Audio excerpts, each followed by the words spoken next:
Hello दोस्तों, स्वागत है आपका ऋतिक स्मार्ट स्टडी में। आज हम लेकर आए हैं लुसेंट का ऑब्जेक्टिव पार्ट 2। हमने पिछली वीडियो में 40 क्वेश्चन कराए थे, उसी का ये पार्ट 2 है। इसमें जितने सारे जीके हैं वो सारे लुसेंट किताब के जीके हैं और सभी परीक्षाओं के लिए बहुत ही ज़रूरी होंगे। और जो भी क्वेश्चन आप लोगों को याद होंगे वो कमेंट बॉक्स में आप लोग ज़रूर बताइएगा। चलिए बिना टाइम वेस्ट किए करते हैं शुरू। आइए देखते हैं पहला प्रश्न। हड़प्पा के मिट्टी के बर्तनों पर सामान्यतः किस रंग का उपयोग हुआ है? जी हाँ दोस्तों, इसका राइट आंसर हो जाएगा लाल, क्योंकि ऑप्शन नंबर ए में है। ठीक है दोस्तों, आगे बढ़ते हैं। दूसरा क्वेश्चन, सिंधु सभ्यता निम्नलिखित में से किस युग में पड़ता है?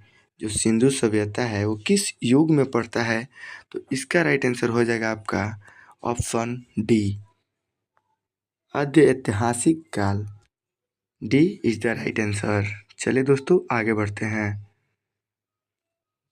सिंधु घाटी सभ्यता की विकसित अवस्था में निम्नलिखित में से किस स्थल से घरों में कुएं के अवशेष मिले हैं? कुएं के अवशेष कहाँ से मिले हैं? तो आप सभी को पता होगा इसका राइट आंसर, जो कि ऑप्शन नंबर डी में है, मोहनजोदड़ो में। ठीक है दोस्तों, आगे बढ़ते हैं।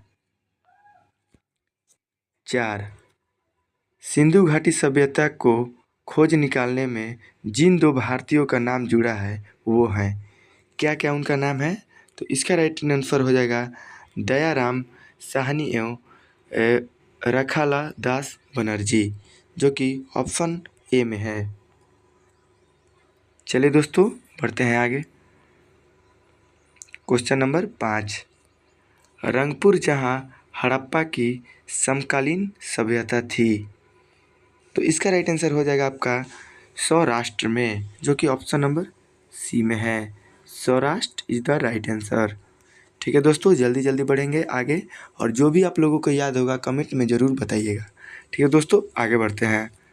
हड़प्पा एवं मोहनजोदड़ो की पुरातात्विक खुदाई के प्रभारी थे, तो इसका आपका राइट आंसर हो जाएगा sir John Marshall. Sir John Marshall आपका राइट आंसर हो जाएगा, जो कि ऑप्शन नंबर सी में है। चलिए दोस्तों आगे बढ़ते हैं। निम्नलिखित में से किस पशु की आकृति जो मुहर पर मिली है जिससे ज्ञात होता है कि सिंधु घाटी एवं मेसोपोटामिया की सभ्यता के मध्य व्यापारिक संबंध थे? तो इसका आपका राइट आंसर हो जाएगा बैल। बैल आपका राइट आंसर हो जाएगा, जो कि ऑप्शन नंबर डी में है। पढ़ते हैं। सिंधु घाटी के लोग विश्वास करते थे, सिंधु घाटी के लोग किस चीज़ में विश्वास करते थे? तो इसका राइट आंसर हो जाएगा मातृशक्ति, जो कि ऑप्शन नंबर बी में है। चलिए दोस्तों आगे बढ़ते हैं। निम्नलिखित में से कौन सा सिंधु स्थल समुद्र तट पर स्थित नहीं था? कौन सा था जो समुद्र तट पर स्थित नहीं था? तो इसका हो जाएगा राइट आंसर आपका कोट दीजी। कोट दीजी इधर राइट आंसर, जो कि ऑप्शन नंबर बी में है। आइए देखते हैं अगला प्रश्न। निम्नलिखित में से कौन मोहनजोदड़ो की सबसे बड़ी इमारत मानी जाती है? सबसे बड़ी इमारत कौन मानी जाती है? तो इसका राइट आंसर हो जाएगा विशाल स्नानघर। विशाल स्नानघर, जो कि बी में है। चलिए आगे देखते हैं। हड़प्पा कालीन लोगों ने नगरों में घरों के विन्यास के लिए कौन सी पद्धति अपनाई? तो इसका आपका राइट आंसर हो जाएगा ग्रिड पद्धति में। ग्रिड पद्धति में इसका राइट आंसर हो जाएगा, जो कि सी में है। ठीक है दोस्तों, आगे बढ़ते हैं। क्वेश्चन नंबर 12, निम्नलिखित पशुओं में से किस एक का हड़प्पा सभ्यता में पाई मुहर और टेराकोटा कलाकृतियों में निरूपित अंकित नहीं हुआ था? तो इसका राइट आंसर हो जाएगा दोस्तों 12 का राइट आंसर हो जाएगा आपका शेर। शेर आपका राइट आंसर हो जाएगा, जो कि ऑप्शन नंबर ए में है। चलिए आगे बढ़ते हैं। हड़प्पावासी किस धातु से परिचित नहीं थे? ये जो हड़प्पा वासी थे वो किस धातु से आपका परिचित नहीं थे? तो 13 का राइट आंसर हो जाएगा लोहा। हड़प्पा वासी लोहे से परिचित नहीं थे, तो इसका राइट आंसर क्या हो जाएगा? Option number D. चलिए दोस्तों जल्दी जल्दी बढ़ेंगे, आगे का क्वेश्चन देखेंगे। क्वेश्चन नंबर 14, निम्नलिखित में से किस हड़प्पाकालीन स्थल से युगल सावधान का साक्ष्य मिला है? तो आपका 14 का राइट आंसर हो जाएगा, 14 का राइट आंसर हो जाएगा लोथल, जो कि ऑप्शन नंबर डी में है। लोथल लिखा गया है दोस्तों, इसका राइट आंसर लोथल होगा, जो कि ऑप्शन नंबर डी में है। चलिए दोस्तों आगे बढ़ते हैं। कपास का उत्पादन सर्वप्रथम सिंधु क्षेत्र में हुआ, जिसे ग्रीक या यूनान के लोगों किस नाम से पुकारते थे? तो देखिए 15 का राइट आंसर, 15 का राइट आंसर हो जाएगा आपका सिंडन। सिंडन इसका राइट आंसर हो जाएगा। चलिए दोस्तों आगे बढ़ते हैं। हड़प्पा के काल का तांबे का रथ किस स्थान से प्राप्त हुआ? जो तांबे का रथ था वो किस स्थान से प्राप्त हुआ था? तो इसका राइट आंसर हो जाएगा दैमाबाद, जो कि ऑप्शन नंबर आपका सी में है। ठीक है दोस्तों, चलिए आगे बढ़ते हैं। हड़प्पावासी किन किन धातुओं का आयात करते थे? उत्तर आपको कूट में देना है। ठीक है दोस्तों, तो पहला है चांदी, दूसरा है टीना, तीसरा है सोना। ये तीनों है, तो आपका पहला ऑप्शन है ए 1, 2 और 3, दूसरा है 1, 2। तो दोस्तों इसका राइट आंसर आपका 17 का हो जाएगा 1, 2, 3, जो कि ऑप्शन नंबर ए में है। ऑप्शन नंबर ए में है, ये आपका राइट आंसर हो जाएगा। वासी लाजवर्द भवन निर्माण की सामग्री का आयात कहाँ से करते थे? तो दोस्तों इसका 18 का राइट आंसर हो जाएगा हिंदू कुश क्षेत्र के बदख्श से। ठीक है दोस्तों, इसका राइट आंसर हो जाएगा आपका ऑप्शन नंबर ए। ठीक है दोस्तों, आगे बढ़ते हैं। अफगानिस्तान स्थित सिंधु सभ्यता से संबंधित स्थल है। 19 का राइट आंसर हो जाएगा ए और बी दोनों। मुंडीगाक एवं सुरतोगोई, ये दोनों आपका राइट आंसर हो जाएगा। आपका ए और बी हो जाएगा, और ये हो जाएगा, ऑप्शन नंबर ए और बी हो जाएगा। ठीक है दोस्तों, आगे बढ़ते हैं। कौन कौन से नगर सिंधु सभ्यता के बंदरगाह नगर थे? 20 का आपका राइट आंसर हो जाएगा। देखिए जितने ये ऑप्शन है ए बी सी, ये तीनों हो जाएंगे, तो इनमें से सभी इसका राइट आंसर हो जाएगा। ये भी हो जाएगा, ये भी हो जाएगा, ये भी हो जाएगा। ठीक है दोस्तों, चलिए आगे बढ़ते हैं।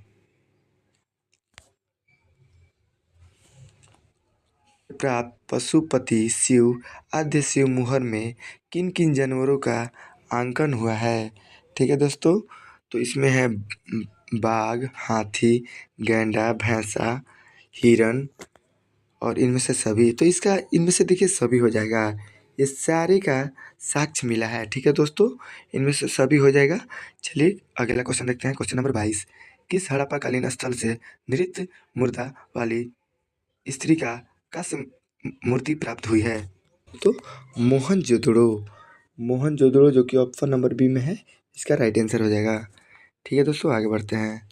क्वेश्चन नंबर 23, किस हड़प्पाकालीन स्थल से पुजारी का प्रस्तर मूर्ति प्राप्त हुई है? तो इसका राइट आंसर हो जाएगा हड़प्पा, जो कि ऑप्शन नंबर ए में है। आगे बढ़ते हैं। क्वेश्चन नंबर 24, किस सिंधु कालीन स्थल से एक ईंट पर बिल्ली का पीछा करते हुए कुत्ते के पंजे के निशान मिले हैं?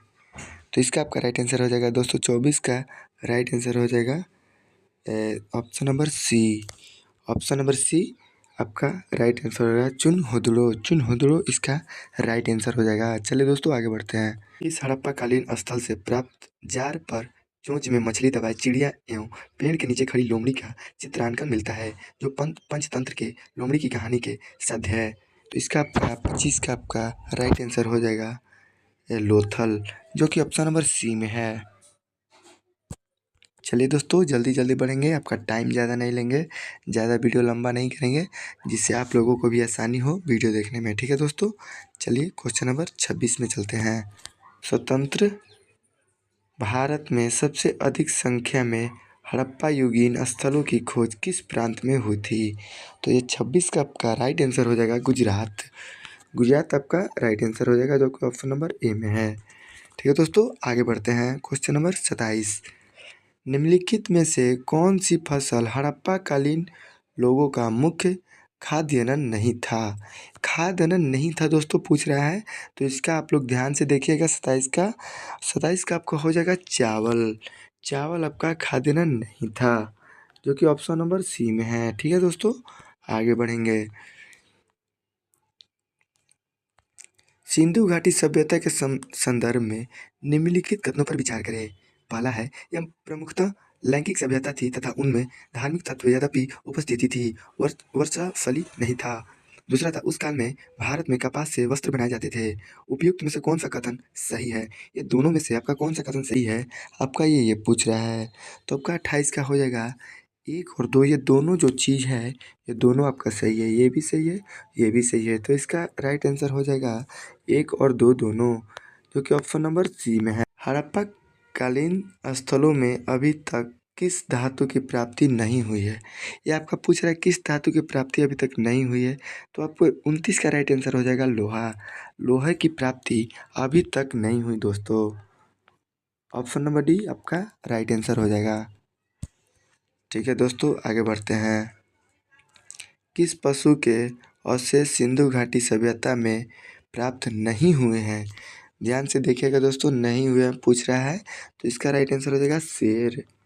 शेर का कुछ भी मतलब अवशेष सिंधु घाटी सभ्यता से प्राप्त नहीं हुई है। ठीक है दोस्तों, चलिए आगे बढ़ते हैं। चुनहोदड़ों के उत्खनन का निर्देशन किया था, तो आपको इसका राइट आंसर हो जाएगा JH, ये हो जाएगा JH मैके ने, जो कि ऑप्शन नंबर ए में है। आपका ए आपका राइट आंसर हो जाएगा। ठीक है दोस्तों, आज के लिए इतना ही। और आप लोग मेरा पिछला वीडियो नहीं देखे हैं, जो कि लूसेंट का पार्ट 1 था, ऑब्जेक्टिव का ही, तो जाकर हमारे चैनल के प्लेलिस्ट में जाकर देख सकते हैं। प्लेलिस्ट में आपको वीडियो मिल जाएगा। और हमारे आप चैनल पर नए हैं तो चैनल को ज़रूर सब्सक्राइब कीजिए। ठीक है दोस्तों, तो इसके बाद आपका इसका पार्ट 3 आने वाला है, जो कि लूसेंट का ही ऑब्जेक्टिव होगा इसमें, और कहीं का भी ऑब्जेक्टिव नहीं कराएंगे, बस लूसेंट का ही ऑब्जेक्टिव कराएंगे। और ये पार्ट 1 और पार्ट 2 डाला गया है, और पार्ट 3 आने वाला है। ठीक है दोस्तों, तब तक के लिए धन्यवाद। मिलते हैं अगले वीडियो में।